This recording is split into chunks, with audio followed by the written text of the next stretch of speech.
그러면 보강토는 어떻게 구성되어 있느냐? 크게 보면 세 가지 요소로 구성되어 있어요. 여기 보이는 전면판과 뒤치형흑, 그 다음에 보강재. 이 세 가지로 구성된단 말이죠. 실질적으로 공학적으로도 가림판인 이 전면벽은 구조적으로 아무런 역할을 못합니다. 실질적으로. 그러면 우리가 램프부에 보면은 이 가림판이 다 도로 되어 있잖아요. 도로 되어 있어요. 이걸 떼버리면 어떻게 됩니까? 내일 아침에 무너져 내릴까요? 안 무너져 내려요. 공학적으로는.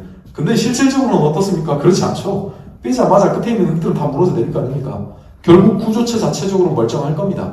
그냥 공학적으로는 전면판은 구조적인 역할을 못하니까 모든 하중은 그리드와 뒤치형 흙이 맞습니다. 그러니까 보강토에서 가장 중요한 건 무엇이냐? 품질 관리가 되는 뒤치형제의 양질토사 규정을 준수한 채로 얘를 얼마만큼 다진도로 확보했는지, 이게 핵심이에요. 보강토는. 보강토가 붕괴되었다? 그러면 이거는 사안이 두 개로 늘어나요.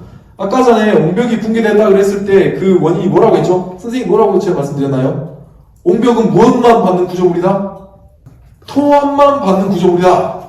이것도 똑같습니다. 토합만 받는 구조물인데 수합은 다 이게 즉시 배수 조건이 돼요. 아까 전에 옹벽 같은 경우 이게 다 하나로 구성되어 가지고 마기 구조물의 역할을 하는데 얘 같은 경우 블록식이잖아요. 다들 빠질 겁니다. 물은. 그러면 붕괴됐을 때 두 가지를 생각해야 돼요.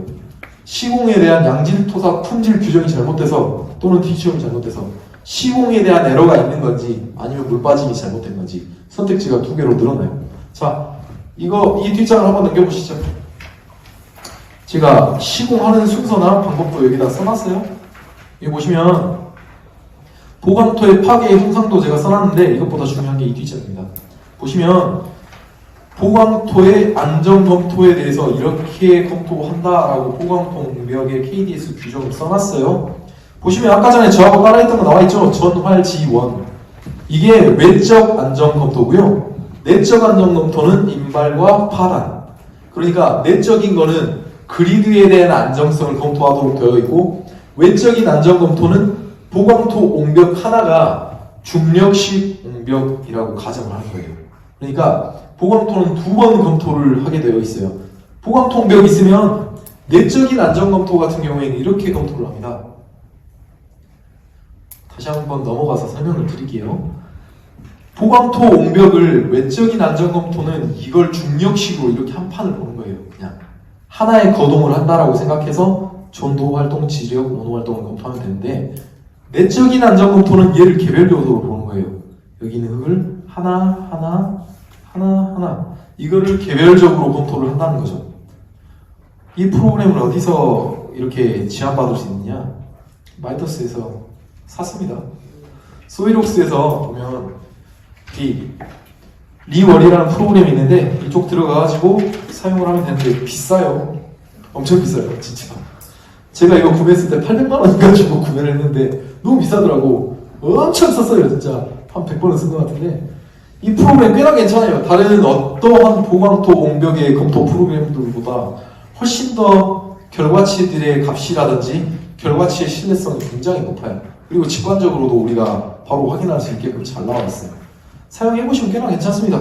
자, 이거를 판매하려고 여기 온 건 아니고요. 여기 보면 제가 해석의 방식에 대해서 간단하게 설명드리고 싶어요. 여기 보면 마찰세기법과 복합중력식이라고 있어요. 이거는 나중에 여러분들이 이제 토질기술사를 만약에 공부를 한다 그러면 볼 수 있는 거고요. 다른 데서는 좀 보기 힘들어요. 여기 보면 마찰세기법 같은 경우에는 연성보강제를 사용했을 때예요. 연성보강제는 상부가 이렇게 휘죠. 바깥쪽으로 휘는 거예요. 가정을 하는 거죠. 강성보강제, 소일레이닝이죠. 밑이 터진다는 가정하에 이렇게 두 가지 해석법을 제시를 하고 있는데 실질적으로 이 마이더스 프로그램에서는 이딴 거 없습니다. 이런 걸로 검토하는 게 아니라 해석의 방식을 두 가지로 제안하고 있는데 F, H, W, A 규정 하나 하고요. F입니다. F 이상하네. 그리고 N, C, M, A 이 둘 중에 하나를 선택하도록 되어 있는데 차이가 굉장히 심해요. 이게. 그러니까 나중에 보강토 옹벽 프로그램을 사용을 할 때 이 두 가지로 검토를 할 수 있는데 나올 수 있는 공법의 그 해석의 결과가 굉장히 차별화되어 있어요. 이거 FHWA 이게 월등히도 좋아요. 아까 전에도 말씀드렸듯 각각 개별 요소를 검토해서 각 단별로 토합을 구해가지고 내적인 안전 검토인 인발 파단, 그 다음에 자유길이에 대한 이 검토라든지 이런 것들을 자세히 주어지는데, NCMA는 하나의 중력식 옹벽을 가정해서 그리드를 검토해서 보여줘요. 그러다 보니까 신뢰도가 좀 떨어져요. 상당히. 실질적으로 우리가 원하는 것도 아닌 것 같고. 그러면 해석을 할 때 어떤 걸 사용하면 되느냐? 보통 FHWA 이걸 누르셔가지고 해석하는 게 훨씬 낫죠. 근데 저게 한계성이 있어요. FHWA 뭐냐면 옹벽을 하나만 하는 게 아니잖아요. 보강토 옹벽을 20m, 30m 쌓을 수 있나요? 보통 못 쌓죠. 10m가 넘어가는 보강토 옹벽을 쌓으면 부담스럽습니다. 시공하는 사람도 부담스럽고요. 장기적인 안전 검토를 관리하는 사람도 부담스럽단 말이죠. 그럼 어떻게 하죠? 옹벽을 다단으로 나누잖아요. 두 개로. 5m 하나 하고 5m 하나 하고. 그럼 2단 옹벽. 15m면 5m, 5m, 5m 3단 옹벽을 할 수도 있어요. 3단 옹벽 보강토도 설계를 합니다. 높이가 높이면 어쩔 수 없죠. FHWA는 2단 옹벽만 검토돼요. 3단 보강토 옹벽 같은 경우에는 검토가 안 됩니다. NCMA 얘는 3단 보강토까지도 검토가 돼요. 왜냐면 다들 중력식으로 묶어가지고 검토를 해버리니까 검토가 된다는 거죠.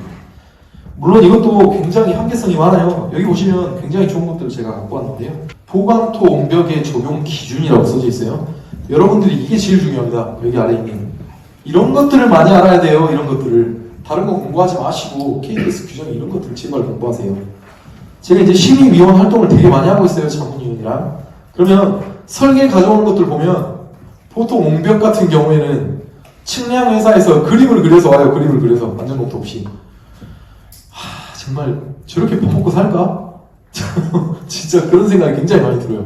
왜냐면 내일이라도 붕괴되게 생겼어. KDS 규정을 한 번만 읽어보면 그런 식으로 설계 못해요.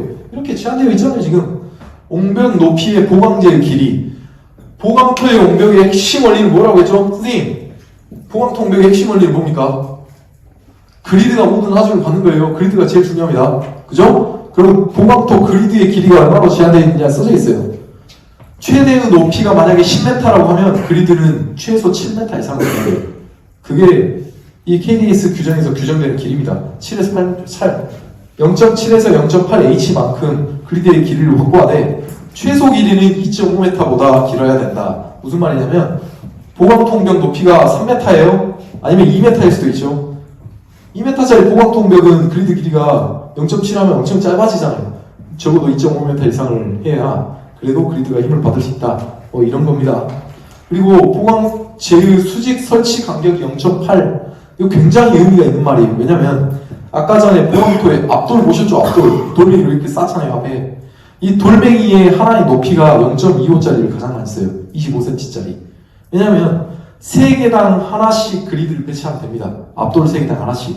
그렇게 하면 0.8을 넘지 않죠. 0.75에서 배치가 끝나니까. 근데 앞돌의 높이가 0.25만 있는 게 아니에요. 0.23짜리도 있고요. 0.3짜리도 있습니다. 30cm짜리는 구독하기도 어려운데 그렇게 굳이 설계를 해요. 그래서 3개당 하나씩 끼면 어쩌죠? 설계 규정을 초과했잖아요. 지금 앞돌의 높이가 그 30cm짜리 높이를 하면 이해되신가요? 어려운가요 말이? 나는 잘 알 것 같은데. 앞에 가림판으로 쓰는 블럭 있잖아요. 블럭의 높이를 지금 말씀드리는 거예요. 블럭의 높이. 블럭의 높이가 25cm인지 30cm인지 이게 명확하게 규정되어 있는 게 없단 말이죠. 자유경제 체제에서 어떻게 그걸 규정을 합니까? 파는 사람 마음이지. 설계를 할 때 일반적으로 25cm짜리를 제일 많이 쓰인다는 말을 드리고 싶은 거예요. 근데 설계 도서 가끔씩 가지고 오는 거 보면 30cm짜리 돌로 설계를 해서 갖고 와요. 근데 3단당 하나씩 낀단 말이죠. 그러면 설계 규정을 초과했잖아요. 지금 0.9니까 돌이 3개면 0.9잖아요. 3개당 하나씩 배치를 그리드를 하면 안 된다. 이 말씀을 드리고 싶은 거예요. 그리고 전면벽체에서 근입 깊이는 0.6이니까 적어도 앞돌을 3개 정도는 근입장으로 잡아야 된다는 걸 써져 있어요. 이런 말들이 굉장히 중요한 단어들입니다. KDS 규정을 보면요. 이런 핵심 단어들이 몇 개 꽂혀 있어요. 모든 설계 규정에. 그럼 여러분들께서 돌아가셔서 자세하게 확인할 부분들은 이런 것들이에요. 옹벽 설계 기준 이런 것들을 좀 확인하셔야 실무적으로 뛰어난 사람이 될 수 있습니다.